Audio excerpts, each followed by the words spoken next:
Bienvenue à Virage. Aujourd'hui à l'émission, nous avons une émission fort chargée pour vous. Nous avons en studio la Honda Civic. On vous en parle dans un instant parce que là, j'en ai fait l'essai et j'ai beaucoup de choses à dire sur cette nouvelle voiture. On a aussi nos chroniques avec les gens de Silverwax. Richard Pelchat va être en studio. On va aussi chez Desharnais Pneus Mécaniques. Et nous allons parler pare-brise avec Nicolas Trudel de Automode. À la fin de l'émission, nous allons répondre à vos questions. 670-9078, poste 230 ou encore virage@telemac.tv ou via notre Facebook. C'est les façons de nous rejoindre. Mathieu Thomasin est avec moi aujourd'hui. Salut Mathieu. Salut Daniel. Ça va bien? Ça va toujours bien. Deuxième semaine consécutive, Mathieu. Hey, je suis gâté. Bien, tu t'ennuyais. Tu me dis que tu t'ennuyais. Je suis là. Ouais, on s'ennuie. Mathieu, on va parler aujourd'hui de la Honda Civic qu'on a ici en arrière, que j'ai fait l'essai de ce véhicule. J'ai beaucoup de choses à dire sur le véhicule, mais avant, je veux que tu nous le présentes, ce nouveau Civic. Bien, premièrement, c'est la 11e génération de la Civic.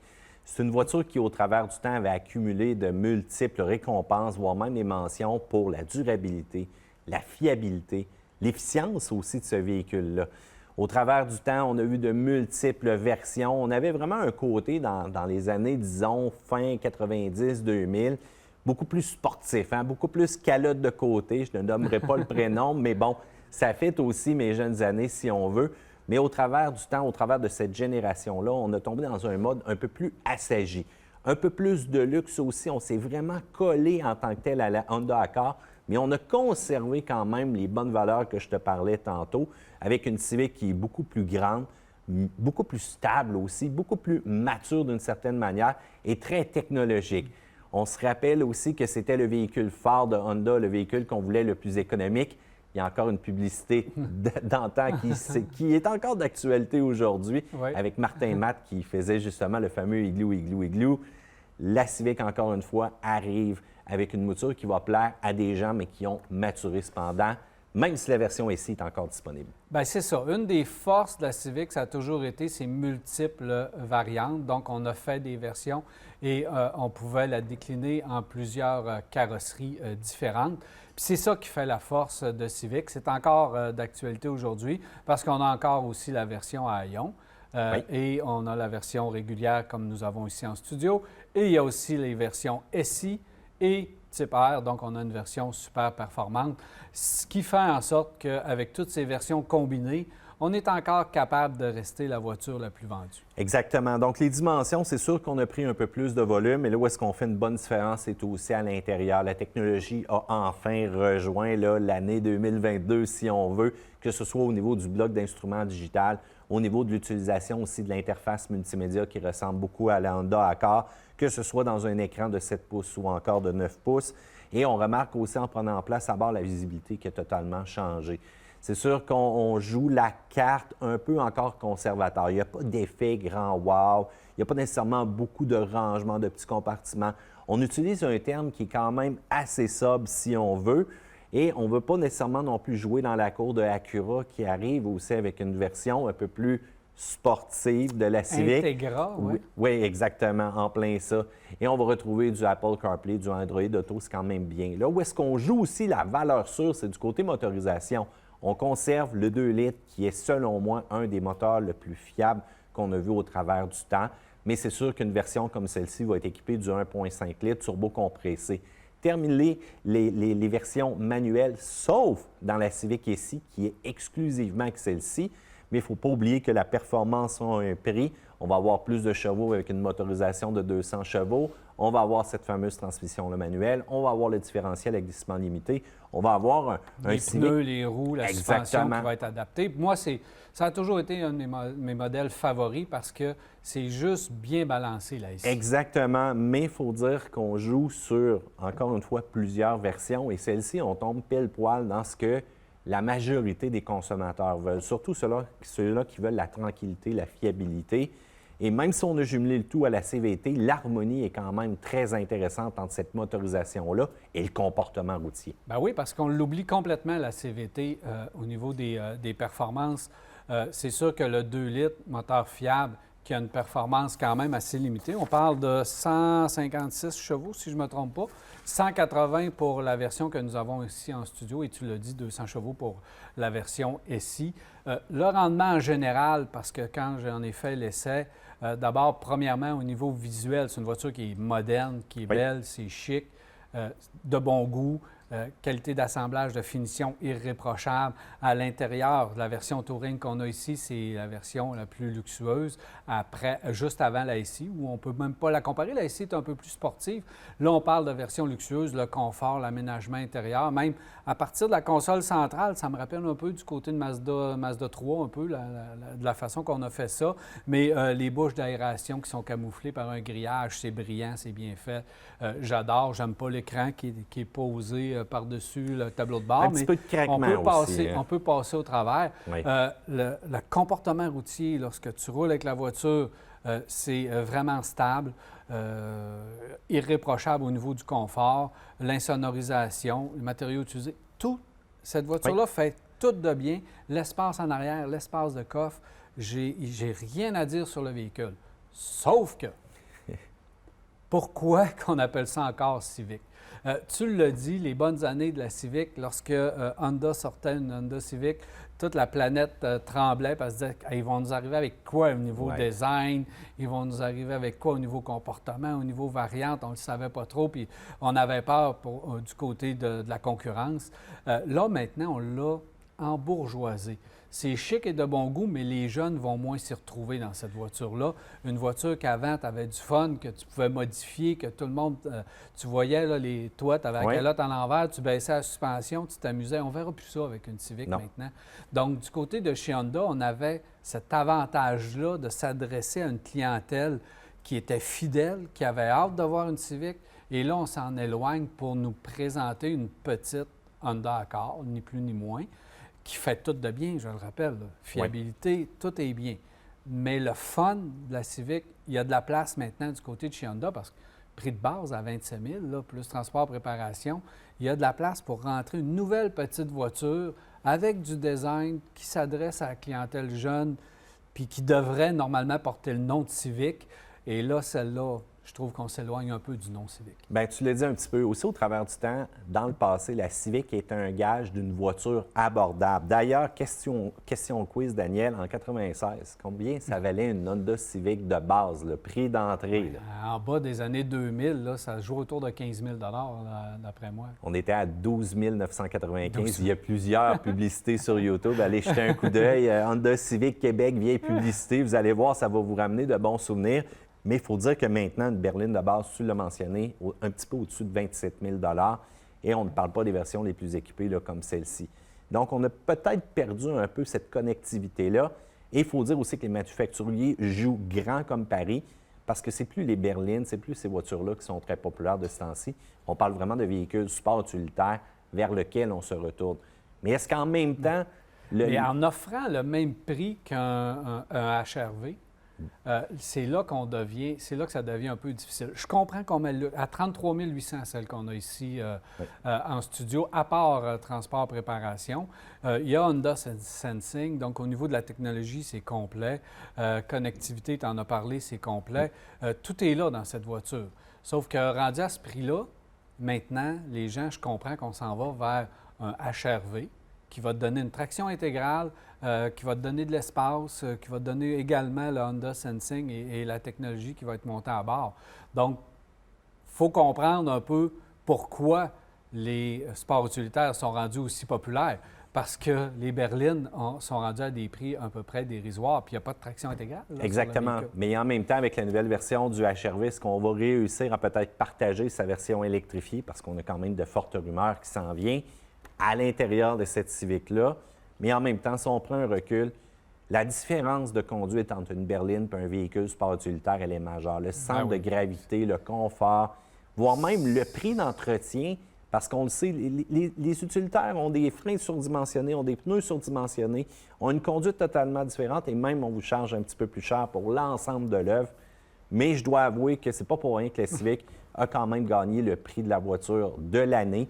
L'AJAC, les journalistes automobiles canadiens aussi sont dans la même direction, mais j'ai hâte de voir quand même le futur de celle-ci. Fait tout de bien, j'ai rien à dire sur le véhicule, c'est vraiment, ça va rester, en tout cas, tout est en place pour qu'elle reste encore la voiture la plus vendue. Tout est fait, mais amenez-nous une petite voiture un peu plus fun. Merci, monsieur. Plaisir. Alors voilà, on s'arrête à virage et au retour, Richard Pelchat est avec nous. Car Expert, l'expert carrossier, vous a présenté cet essai routier. Car Expert à la fine pointe de la carrosserie.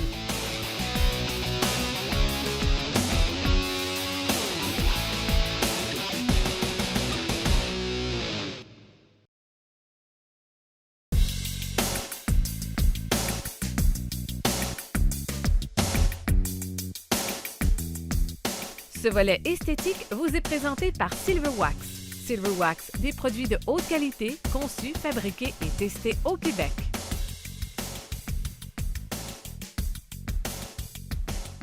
Nous sommes de retour et je suis maintenant en compagnie de Richard Pelchat de Silverwax. Salut Richard! Hey, Daniel. Ça va bien? Ben oui, ça va bien. Aujourd'hui, on va faire plaisir au monde parce qu'on va faire reluire leur carrosserie avec différentes façons, oui, de protéger la carrosserie avec les produits. Puis on va aussi leur faciliter la vie. Oui, bien, c'est un petit peu le titre que je m'étais dit justement de la chronique. Comment protéger sa voiture facilement et rapidement. Parce que c'est pas tout le monde qui veut passer 1 heure ou 2 à appliquer un protecteur ou une cire. Puis là, les produits, on les a déjà. Puis même bien souvent, les gens les ont chez eux, mais ils ne savent pas qu'on peut le faire de telle ou telle manière. C'est ce qu'on va voir justement aujourd'hui. Tu as différents types de protection, j'imagine, d'une protection moindre à une protection un peu plus longue. Oui. Avec laquelle tu commences, Richard? OK. De la manière ce qu'il faut savoir, c'est qu'on peut y aller de 3 manières. C'est pour ça aujourd'hui, on va voir OK. comme 9 méthodes de protéger sa voiture rapidement et efficacement. OK. Si on prend les 3 produits, on va prendre Showroom. Showroom, c'est un produit qui donne 3 mois de protection. Ça, c'est quelque chose qu'on peut donner de la brillance instantanément. On le vaporise sur la carrosserie sèche et on va avoir vraiment notre 3 mois de protection. OK. Ça, Puis c'est... de l'appliquer puis de l'utiliser, ça, c'est vraiment simple. Oui, ça, c'est cool. Ça, c'est rapide. Ça, Là. c'est cool. Quelqu'un, même pas habitué, là, tu fais ça très, très vite. Là. Oui, puis la beauté de la chose, c'est que tu le poses partout. Hein? Tu le mets dans tes vitres, tu le mets sur tes lumières, tu le mets sur ton pare-pierre. Rapidement, ça veut dire... On était à la blague, tu as un mariage après-midi, puis tu es le matin, puis tu peux donner un petit coup de ça, puis tout le monde va penser que tu as ciré ta voiture. Oui, c'est ça. Puis surtout, aujourd'hui, les 3 produits que j'ai amenés sont de la série céramique. Ça veut dire qu'on a de la protection pour longtemps et de la facilité d'application. OK. Puis céramique, ça, c'est un... Pour dire, faire une image, là, c'est comme si on mettait une petite pellicule de vitre sur notre véhicule. C'est exactement, c'est de la vitre qu'il y a là-dedans. OK. C'est des c'est des nanoparticules de vitre qui vont se loger dans le vernis puis qui collent là. C'est ça qui fait que ça perle, ça brille et ça dure très longtemps facilement. Comment on l'applique, Charles? Showroom, si on prend lui, comme je dis, quand c'est sec, la carrosserie est sec, on vient de le laver, on a juste à le vaporiser, on l'essuie justement avec des microfibres, peu importe la microfibre, et la brillance, c'est instantané. Est-ce qu'on fait des grandes surfaces en même temps? Moi, comme je fais le capot au complet, là, j'en mets. Oui. Tu peux faire une porte, tu peux faire un aile. Il n'y a pas de temps de séchage nécessaire avec ça parce que c'est un produit qui est instantané. Ce produit-là aussi est appliqué dans les salles de montre des concessionnaires automobiles. Oui. Souvent, les gens vont vouloir mettre la voiture belle. Bien, c'est ce type de produit-là qu'ils utilisent tout simplement. Ça, c'est une méthode. L'autre méthode, ce qui est intéressant avec Showroom, c'est que quelqu'un y arrive et il dit « Bien, moi, j'ai pas le temps, mais je voudrais qu'il brille. » Puis après, tu peux le faire de 2 autres méthodes. Ta voiture, tu viens de la laver. Elle est encore mouillée. OK. Tu prends le produit, tu le vaporises à la grandeur du véhicule, mais il faut qu'il reste mouillé. Tu l'envoies sur le capot, sur les vitres, sur les portes, et tu l'essuies avec ou bien un microfibre ou bien avec un chamois, et ça va marcher, ça va protéger. Ah oui? Oui, ça va protéger. C'est certain qu'on Là, on gagne de la rapidité. Là. Bien, c'est... On lave, on arrose, on le laisse mouiller, on met notre produit puis on l'essuie. Ça fait qu'on sauve des étapes avec ça. On serve beaucoup d'étapes. Et quelqu'un qui dit, « Bien, moi, je ne veux pas en mettre », tu fais ça régulièrement, puis tu vas avoir une protection. Et compte tenu que c'est un céramique coating qu'il y a dedans, s'il faut que tu ailles au lave-auto automatique, bien ça va résister. Ça va résister aux brosses, ça va résister au pH élevé de cette chimie-là facilement. Puis, même mouillé, on a la même protection. On n'aura pas jusqu'à 3 mois, c'est certain, parce que le produit est dilué dans l'eau qu'on a, mais on va avoir la brillance, on va avoir le perlage. Ça dépend Pour plusieurs semaines. Pour plusieurs semaines. L'autre méthode aussi qui est encore plus facile, le véhicule, on vient de le laver, il est mouillé encore, je le prends, je le vaporise sur le véhicule à grandeur et je le rince. Si j'ai une machine à pression, J'ai juste à le rincer et le produit va rentrer, il va aller coller sur le vernis. Ça va fonctionner. Il va perler instantanément. OK. Ça prend de la pression. La hausse normale, c'est pas assez? La hausse, on a vu moins d'efficacité OK. parce que l'action mécanique, la pression qui rentre, va faire rentrer le produit dans la carrosserie et ça perle instantanément. Tu as juste à l'essuyer au chessoir ou avec encore un chamois ou une microfibre et ça va perler. Fait que c'est ça la beauté de la chose. On veut le faire vite, pas compliqué. Je vaporise, j'essuie ma voiture, puis c'est fait. Stand-out, on a 3 façons aussi. Stand-out, c'est le même type de façon, exactement. Okay. La différence entre showroom et stand-out, c'est que stand-out, on va avoir plus de protection. Si on le fait à sec, on va avoir jusqu'à 6 mois de protection. OK. Et à l'intérieur de stand-out, il y a toujours un céramique coating, mais il y a de la cire aussi en plus. Ça veut dire qu'on va avoir plus de profondeur, plus de brillance. Okay. Ça, c'est indéniable, mais on utilise exactement encore les 3 techniques. C'est à sec, avec le chamois, si on peut dire, ou on peut le faire à machine à pression et ça va perler la même affaire. Et c'est évident qu'on va avoir plus de protection que chose. Donc, c'est selon le temps. Mais toi, tu suggères lequel des 3 façons? À sec? Bon, moi, je suis un gars à sec. J'aime ça quand c'est parfait, je suis minutieux, je prends le temps d'essuyer ma voiture. Mais ce qui est le fun, c'est quelqu'un qui n'a pas le temps ou qui est pressé. Bien, tu peux le faire avec ça et tu vas avoir un résultat pareil pour la brillance puis le perlage. Effet Lotus aussi, c'est les 3 mêmes façons? Oui, Effet Lotus, c'est les 3 mêmes façons, sauf que là, on monte une coche de plus. Dans Effet Lotus, on parle de 8 mois de protection à sec.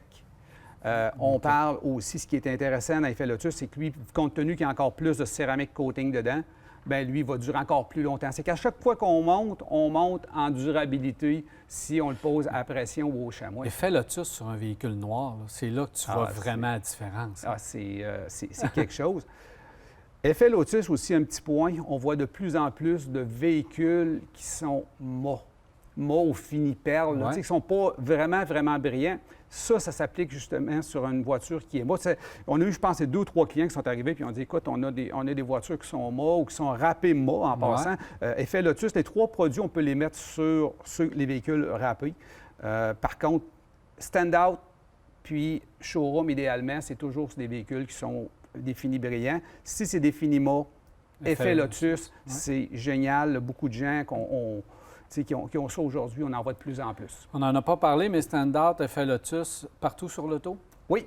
Les 3, c'est partout sur l'auto, sauf que Stand-out et Effet Lotus, on ne le met pas dans les vitres, ça donne absolument rien, il n'y aura aucune protection. Mais on ne brise rien si on le met dans la vitre? Non. Puis en passant, les 3, on peut les mettre sur les plastiques, ça ne tâche pas. Comme je disais tantôt, on peut en mettre sur notre chrome, on peut en mettre vraiment partout sur les véhicules. C'est évident que les pneus, c'est un autre produit, mais au niveau de la protection, là, c'est vraiment génial. Fait que, tu sais, on a différentes manières, tout dépendant du temps qu'on a besoin, on prend ces 3 produits-là, ça fait l'ouvrage. Vraiment intéressant et pratique. Bon conseil. Merci beaucoup, Richard, pour ces conseils. Puis on se reparle bientôt pour une autre chronique. Merci. On s'arrête à Virage et on va bien rester avec vous.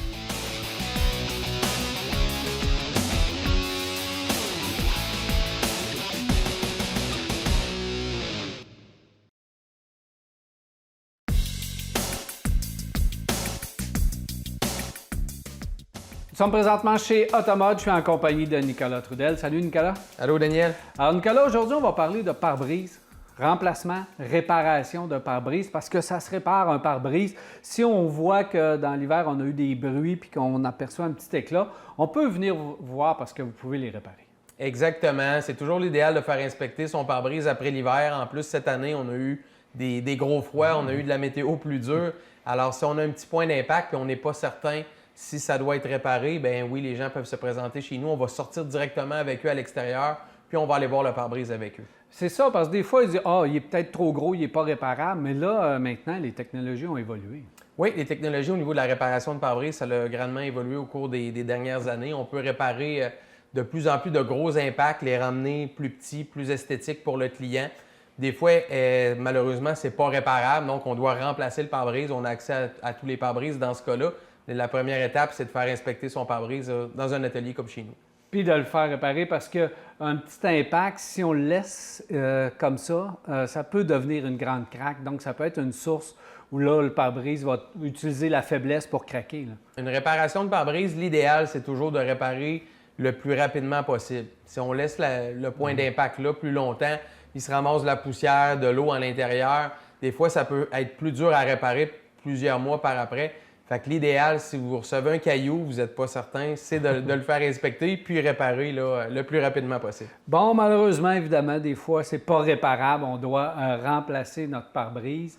Et c'est plus comme avant, là, Nicolas. Avant, c'était très simple de remplacer un pare-brise. Maintenant, c'est un peu plus complexe parce que la technologie embarque même dans notre pare-brise.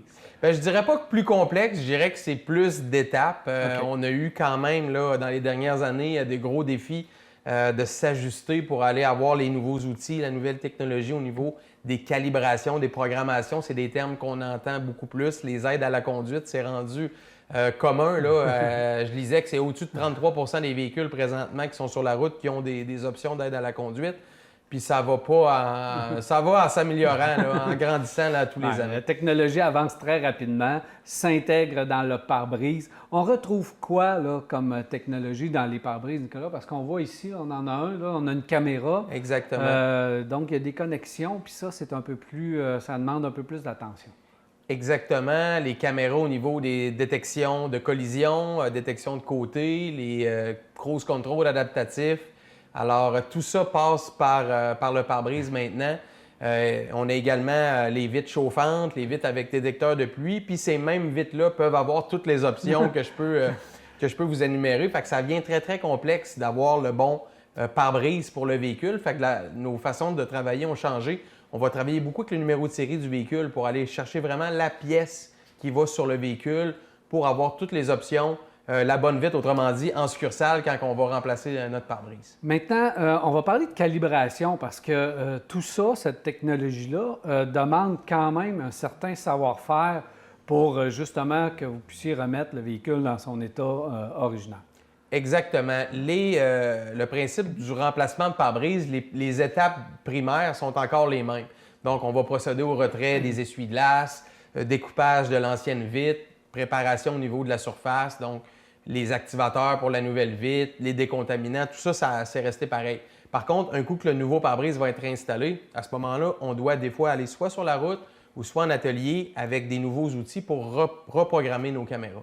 Il y a deux types de calibration, statique et dynamique. OK. Donc, statique, ça le dit, c'est sur place, c'est fait en atelier. On a des cibles qu'on doit placer, on va réapprendre à nos caméras les bonnes distances. Puis la calibration dynamique, on doit aller sur la route, rouler avec le véhicule pour que le véhicule réapprenne les lignes, ses distances par lui-même avec l'outil dans le véhicule. Wow! Donc, on voit que ça évolue très rapidement.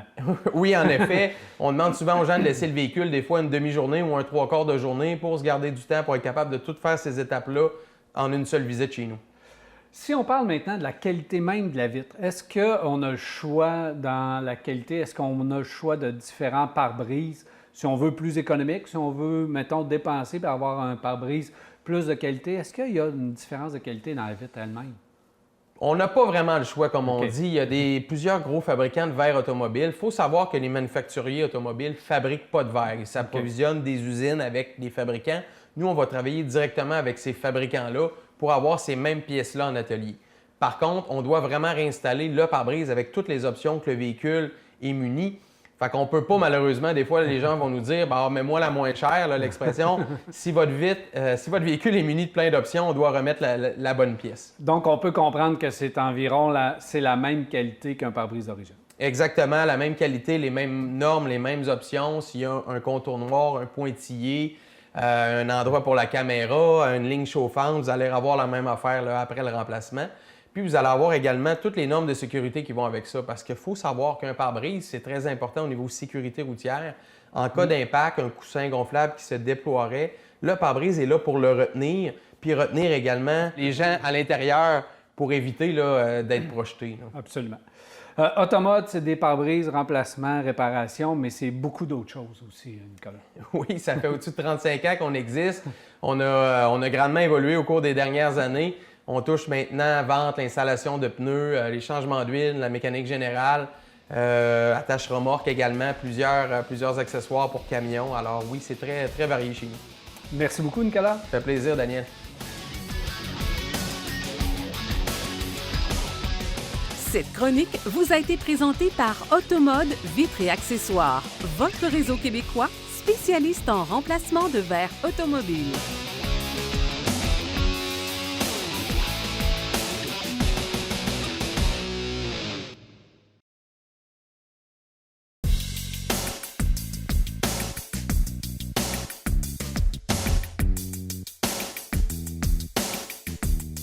Cette chronique vous est présentée par Nokian Tires et Desharnais Pneus et Mécanique. Pour le service, la mécanique, les pneus, Desharnais, c'est juste parfait. Nous sommes présentement chez Desharnais Pneus et Mécanique et je suis en compagnie de Danny Bellil. Salut Danny. Salut Daniel. Ça va bien? Oui, très bien, merci. Alors cette semaine, on va parler du pneu tourisme. C'est une grosse catégorie. Il y a beaucoup de choses dans cette catégorie-là à vérifier lorsque vient le temps de choisir son pneu. Alors parle-moi un peu de quoi on doit faire attention dans cette catégorie, Danny.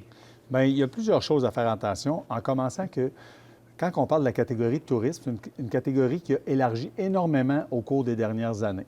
Meilleur exemple, le Camry. Exemple, on achète un Camry en 2022, on peut l'avoir en 16 pouces, on peut l'avoir en 17, en 18 et en 19. Ça demeure le même véhicule, plus d'équipement, certaines petites modifications au niveau du véhicule. Par contre, on achète un Camry pour avoir la douceur de roulement ou le confort d'un Camry. Donc, le choix de pneus va être drôlement important à ce niveau-là. C'est à faire attention, effectivement. Et une fois qu'on a acheté le véhicule, on peut quand même varier les dimensions, mais évidemment, il faut rester dans la dimension idéalement du manufacturier. Et là, si on n'a pas choisi le bon, on peut être pénalisé. Danny, je comprends qu'il y a des différentes dimensions qu'on doit faire attention. Donc, tu es en train de me dire qu'il y a du tourisme un peu plus régulier, du tourisme vers un peu plus de performance? Effectivement, c'est un très bon point. Si on regarde, mettons, dans les années passées, les codes de vitesse qu'on a souvent, on a notre grandeur, exemple 205, 55, 16, 89 H. Le H, c'est la cote de vitesse. Si on recule de quelques années, on avait beaucoup de T et de S. De plus en plus, les fabricants automobiles vont sortir avec des codes de vitesse un peu plus élevés, du H et du V. Michelin en est le meilleur exemple. Michelin, avec le Defender T plus H, ont décidé d'amener tout le code de vitesse en H, ce qui va venir jumeler ce que les fabricants automobiles vont demander. OK. H, c'est la limite de vitesse permise pour le Exactement. On parle de 210 km/h. Les clients nous disent toujours « je roule jamais à cette vitesse-là ». Fait qu'on appelle ça beaucoup une cote de sécurité, là, pour faire simple, pour dire aux clients on a besoin de jumeler la cote de vitesse ou la cote de sécurité que le fabricant automobile demande, surtout en été, pour avoir le bon comportement. Le même pneu, même dimension, peut avoir deux cotes de vitesse différentes ou... Effectivement. Faut changer... Oui, OK. Bon. Donc ça, c'est à faire attention, effectivement. Puis là, ils se ressemblent à peu près tous lorsque tu regardes ça, mais c'est pas tous la même qualité. Là. Non, puis pourquoi que les pneus de tourisme ont sensiblement tous le même look? Il y a des raisons à ça. Ouais. Premièrement, quand on achète un pneu de tourisme, souvent les critères de sélection numéro 1 vont être quoi? Vont être le confort de roulement, la longévité. Donc, c'est pour ça qu'on voit un peu tout le même genre de dessin, des dessins qui sont assez arrondis, les dessins de semelle qu'on appelle soit symétriques, ce que ça veut dire, c'est qu'on peut l'installer de n'importe quel côté ou ces choses-là, ou asymétriques, comme le Michelin ici, le Defender, qui a un côté extérieur, un côté intérieur, mais qui demeure axé sur, au niveau de la longévité et surtout sur la douceur de roulement. Faut pas se tromper avec ce genre de pneus, Danny, parce qu'il y a aussi de la qualité.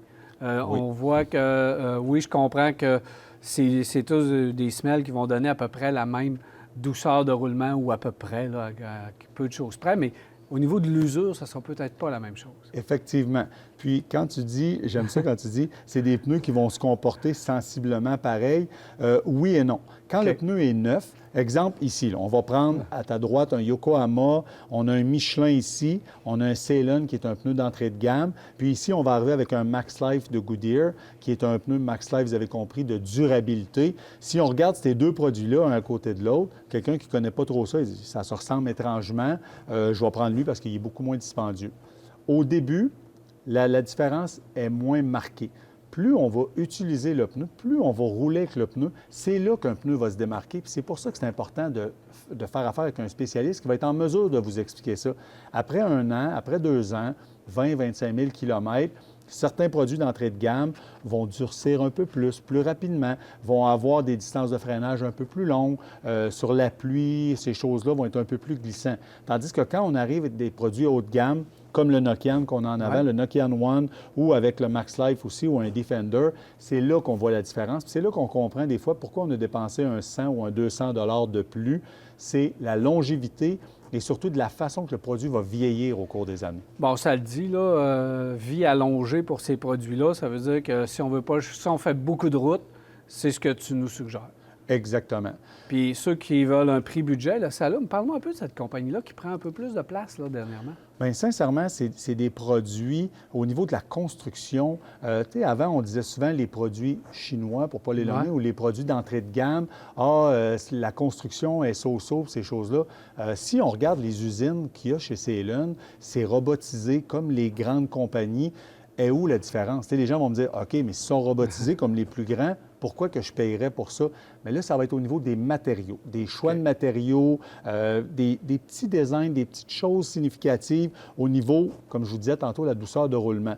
Bien, exemple, dans Goodyear ou dans Nokian, ils vont venir ajouter certaines petites caractéristiques qui vont faire que ça va couper la cadence du vent, ça va couper le bruit énormément, ce qu'on n'a pas nécessairement dans des produits d'entrée de gamme. Okay. Par contre, au niveau du type de construction ou de la qualité de construction, l'assemblage, si on peut dire, effectivement, les produits d'entrée de gamme se sont beaucoup, beaucoup améliorés au fil des années. Bien, quand tu cherches un budget, tu ne fais pas beaucoup de route, pourquoi pas, là? Tu vas être quand même très bien servi.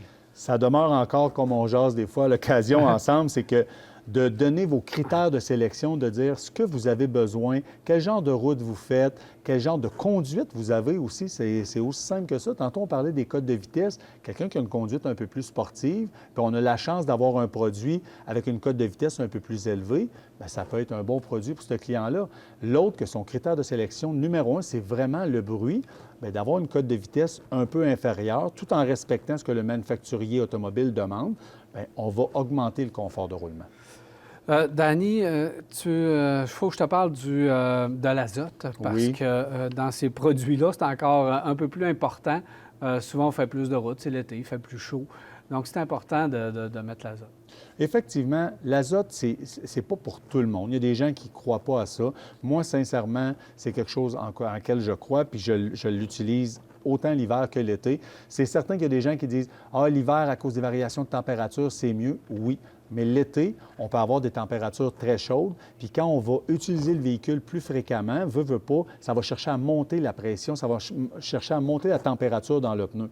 Fait que si on fait beaucoup de route, puis on est gonflé à l'azote, ce que ça permet de faire, une usure beaucoup plus régulière, puis, encore une fois, accroître la longévité du produit.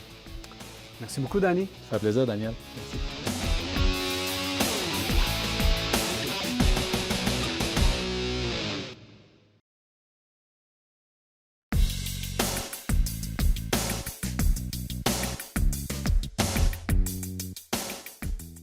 Voilà de retour, 670-9078, poste 230 ou encore virage@telemac.tv ou via notre Facebook. C'est la façon de nous poser vos questions et commentaires. Et Mathieu, on en a quand même pas mal des questions et commentaires.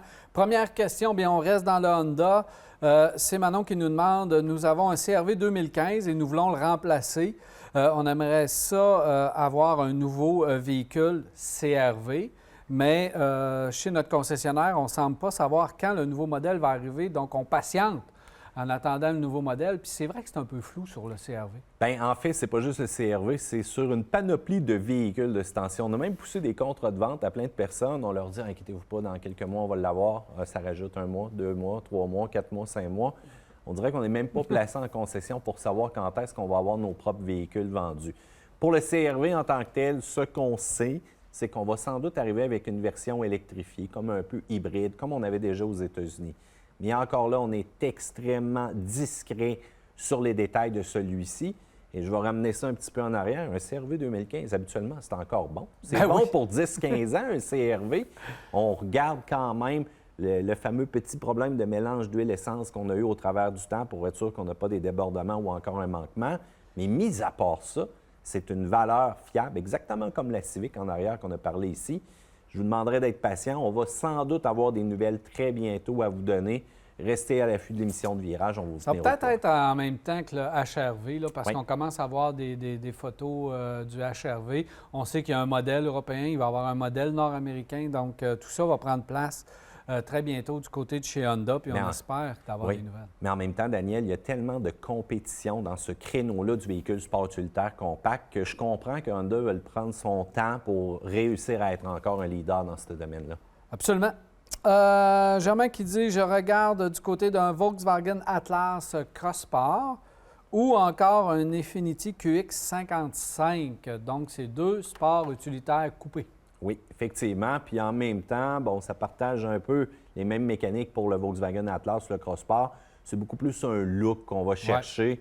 Et encore là, on n'a pas nécessairement un feeling différent de conduite derrière le volant ou autre. C'est vraiment très similaire. Un qui n'est pas nécessairement non plus très palpitant derrière le volant, malgré ses racines européennes. Mais il y en a beaucoup qui ne jurent que par celui-ci. Je les comprends. C'est quand même assez spacieux cependant. Mais encore là, petite préférence pour l'Infiniti qui va aller chercher un peu plus le côté dynamique en tant que tel au niveau de la conduite. Oui, côté luxe aussi. Lorsqu'on embarque dans un Atlas, c'est un peu ordinaire. Le style de la classe, c'est mon préféré, le Crossport. Mais tu sais, la portion avant du côté de chez Volkswagen, ça ne m'accroche pas. Un peu plus volumineux aussi en termes d'espace, tandis que le QX55, au niveau du style, c'est beaucoup plus chic, beaucoup plus luxueux. Donc, je pense qu'un petit essai routier de chacun des véhicules, puis votre choix va se faire de façon immédiate. Petit avantage aussi du côté de la fiabilité chez Infiniti, son moteur à compression variable, qu'on se posait des questions au début, puis on n'était pas sûr. Vous allez me dire qu'il ne s'en vend pas des tonnes là, du côté de l'Infiniti QX50, surtout les 55, mais il n'y a pas de problème avec cette motorisation-là. Pas aussi économique qu'on nous l'avait promis, mais ça, c'est généralisé dans l'industrie. C'est comme ça partout. C'est jamais aussi économique qu'on nous le dit. Alors, sur papier, c'est une chose, puis en réalité, des fois, on se rend compte de d'autres choses. Il ne faut pas oublier ici qu'on est au Québec et on a le climat qui semble encore plus affecter les spécifications qu'on voit sur papier. C'est ça. Mais Infiniti, on se pose des questions. Hein? C'est vers où Nissan, qu'est-ce qu'on veut faire avec Infiniti, quelle direction qu'on prend. Le dynamisme de la marque, hein? Oui, on semble pas vouloir vraiment mettre d'efforts sur la marque. Puis... Faut nous amener mais c'est fiable, il y a un bon Ouais. service, donc les clients ne débordent pas. Ça veut dire qu'on est bien traité quand on se présente au concessionnaire. Mais encore là, il faut amener plus qu'une version de luxe d'un Nissan. C'est ce qu'on a tendance à faire de ce Bien, le temps-ci. QX, c'est ça. Le QX se distingue d'un Rogue, se distingue de qu'est-ce qu'on offre vraiment. Le reste de la gamme, un peu moins, surtout dans les gros véhicules. Oui. Mais dans le QX, c'est le produit cible qui m'intéresse le plus du côté de chez Infiniti, puis qui a sa propre personnalité. Oui, exactement. Puis on réussit à mettre un attrait intéressant là-dessus. Puis les questions le prouvent Il n'y a présentement. pas un bloc instrument de Nissan. Là. Non, je le sais. On a mais varié ça un peu. je te dirais que cependant, il faut quand même revitaliser le reste de notre gamme. Ah ben oui, ça, il y a besoin, mais pas à peu près. Kia Sportage branchable. Ah, 2 Kia. Ah, ça, c'est une question intéressante. Kia Sportage branchable ou encore le Sorento branchable. Donc, on veut jouer dans le PHEV, mais on ne sait pas si on veut le petit ou le gros. Oui. Bon, en partant des versions branchables, c'est intéressant. Cependant, les derniers essais nous ont prouvé que du côté du plus gros, du côté du Sorento, quand on arrive dans une saison hivernale difficile comme on a eu dernièrement, ça va être impossible de rouler purement électrique avec le véhicule. Cependant, ça va nous amener une économie d'essence extrêmement intéressante pour le gabarit du véhicule. Ce sont deux excellents véhicules et on peut le répéter, les Coréens s'améliorent sans cesse. Je crois qu'ils ont une technologie intéressante, peut-être pas la meilleure encore sur le marché, mais cette technologie-là, elle est quand même prouvée efficace. C'est ça, a été prouvé et elle est fiable. Là. Donc, ça, il n'y a pas de problème de ce côté-là. Je n'ai pas roulé encore le Sportage branchable, donc je ne peux pas savoir encore son autonomie directe. Par contre, j'ai bien aimé le Sorento. Oui, je comprends que l'autonomie électrique en hiver, le système se protège puis le moteur à essence démarre, mais moi, ça ne me dérange pas. Ce que je veux au bout de la ligne, c'est de l'économie de carburant. Et C'est ce que ça au nous rendez-vous. donne. Oui. Fait que, dépendamment, nous, on est pénalisé avec notre climat. Puis ça, bien, on est pénalisé autant que si on a une voiture 100% électrique, on va l'être avec l'autonomie.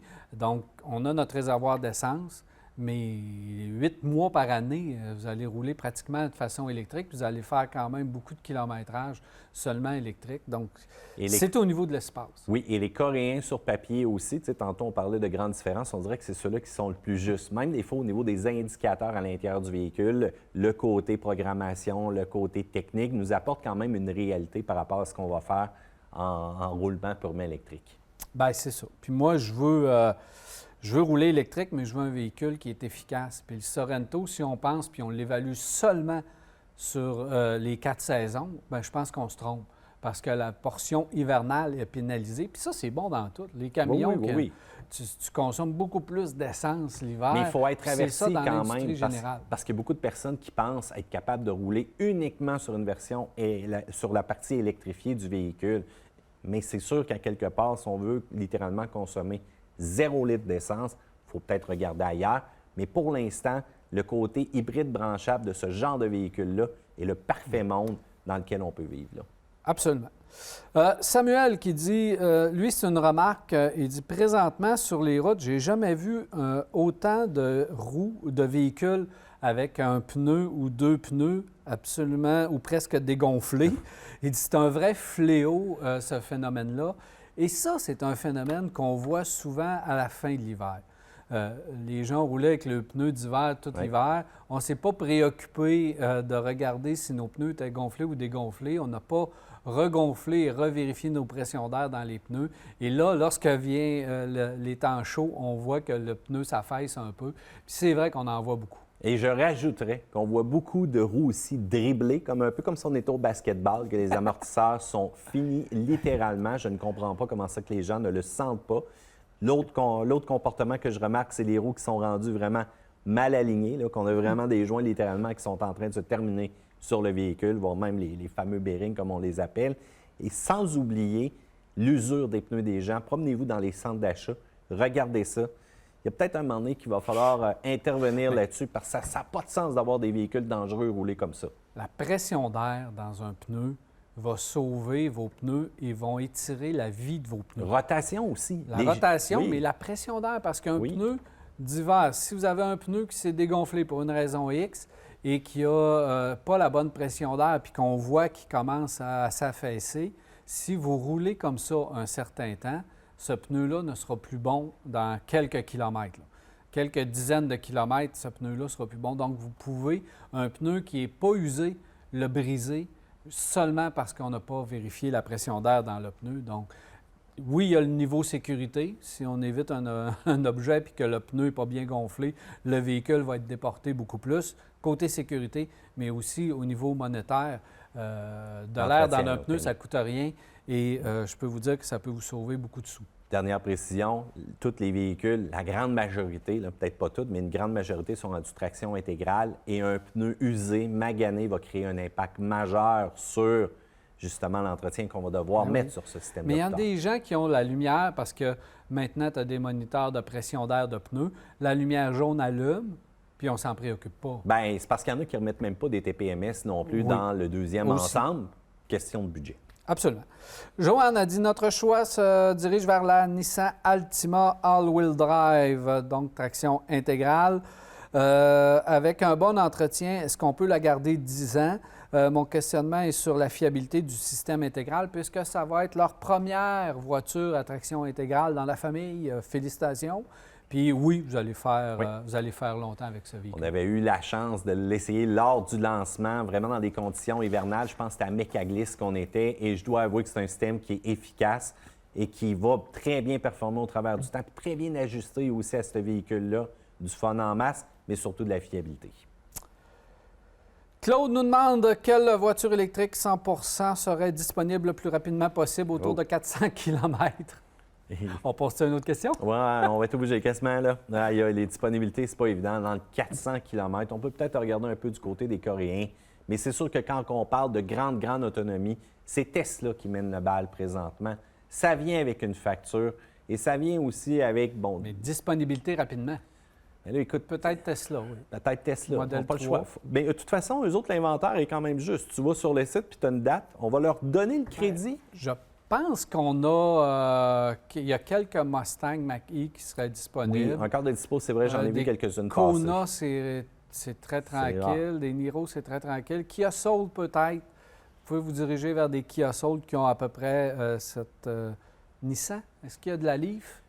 Très rare, encore une fois. Puis la Leaf, veut pas, c'est l'autonomie. Ça prend le modèle avec la plus grande batterie. Et de toute façon, aussi, dans les nouvelles récentes qu'on a eues, on a eu la nouvelle version du Kia Niro qui a été annoncée donc au Salon de l'Auto de New York. On va avoir la chance d'en reparler du côté des spécifications. Jérémy, avez-vous de l'info sur la nouvelle Ford Mustang? Il commence à circuler des choses concernant la Mustang. Donc, on a vu des petites photos espions ici et là. Plus ça change, plus c'est pareil. Par contre, du côté de la Mustang, attendez-vous pas à une révolution totale. Je n'ai pas d'informations. Tout ce qu'on sait, c'est qu'au niveau du style et du design, ça va rester à peu près ce qu'on a là présentement. Motorisation, on pourrait arriver avec quelque chose d'hybride. Pourquoi pas? Traction intégrale, je ne le sais pas, ça serait une belle surprise. Bien, ça serait une surprise, mais en même temps, il faut revenir aux racines de Mustang, le côté puriste, la fameuse propulsion, les fameux V8. On ne veut absolument pas perdre ça non plus au travers du temps. Et à quelque part aussi, on a vu que la Mustang Mach-E a littéralement dépassé les ventes de la Mustang régulière. Veux pas, ça démontre un peu ce que le futur est. Fait que là, Ford est peut-être en train de regarder ses cartes à nouveau. Cependant, inquiétez-vous pas, les puristes, vous allez avoir effectivement des versions pour vous. Mais je commence à trouver que ça s'en vient de plus en plus comme limité au niveau de ce qu'on offrait aussi comme variété. Parce que rappelle-toi tout ce qu'on avait comme les versions GT500, on avait les Bullitt, on avait tout ça. Est-ce qu'on va... Oui, exactement. Est-ce qu'on va recentrer un petit peu plus pour se garder, oui, une gamme, mais une gamme peut-être un peu moins avec de la variété? J'ai hâte de voir. Mais de toute façon, pour ceux-là qui craindraient l'apparition d'un système électrifié, dis-toi que dans toutes les voitures hyper performantes que j'essaie, voire même la NSX, ça donne un punch incroyable, ça donne une stabilité, ça l'amène voire même une économie d'essence. Bon, bien qu'on n'a pas nécessairement besoin dans ce créneau-là sportif, mais ça ne dénaturise pas le véhicule tant que ça, d'amener ce genre de motorisation-là. Rapidement, il y a M. Bilodeau qui dit, lui, j'en suis à ma 8e voiture. À chaque fois que je magasine une nouvelle voiture, c'est Noël pour moi. Je prends mon temps, je magasine, je vais faire des essais, je m'en vais chez les concessionnaires. Bref, c'est un plaisir total. Et là, maintenant, il dit, cette année, j'ai pas de fun, mais pas du tout. Il n'y a pas de voiture de disponible. Je suis reçu tout croche chez les concessionnaires. On me parle pas, on me répond pas, on me fait pas essayer d'auto, puis on dit qu'on n'a pas de voiture. Fait, il dit, j'ai décidé de garder ma voiture encore une autre année pour voir si le marché va se restabiliser. Et c'est ça sa question, à quand un retour à la normale dans l'industrie automobile? On pourrait répondre longtemps, mais je pense que d'ici une année complète, là, on va être presque à la normale. Oui, puis moi, je vais y aller un petit coup un peu sévère. Effectivement, je déplore l'attitude de certaines concessions. C'est pas tous les vendeurs qui sont comme ça. C'est pas toutes les concessions, mais beaucoup plus qu'on avait dans le passé, qui donnent de l'attitude aux clients. Parce que là, ils ont le gros bout du bâton parce qu'il manque de char dans la course. Si tu prends celui-là, puis si tu ne le prends pas, je te dis au revoir. On prend le consommateur de haut. Là. Oui. Et on s'amuse, là. On s'amuse un peu à se prendre pour d'autres. Là. Oui. Puis dans le Protégez-vous, dernièrement, on a vu justement une concession qui a été punie monétairement à cause justement de ce genre d'attitude-là et de non-respect du contrat. La roue va revenir à un moment donné. Ben oui, la roue va revenir. On dit au client, tu le prends ou tu le prends pas. Voici la couleur, puis arrange-toi avec ça. Je pense qu'il faut que ça change d'ici très peu de temps. Merci beaucoup, Mathieu. Plaisir. Alors voilà, c'est déjà tout pour Virage. J'espère que vous avez apprécié. On se reparle la semaine prochaine pour un autre Virage. Bonne semaine. Cette émission vous a été présentée par les Centres d'inspection technique CAA Québec.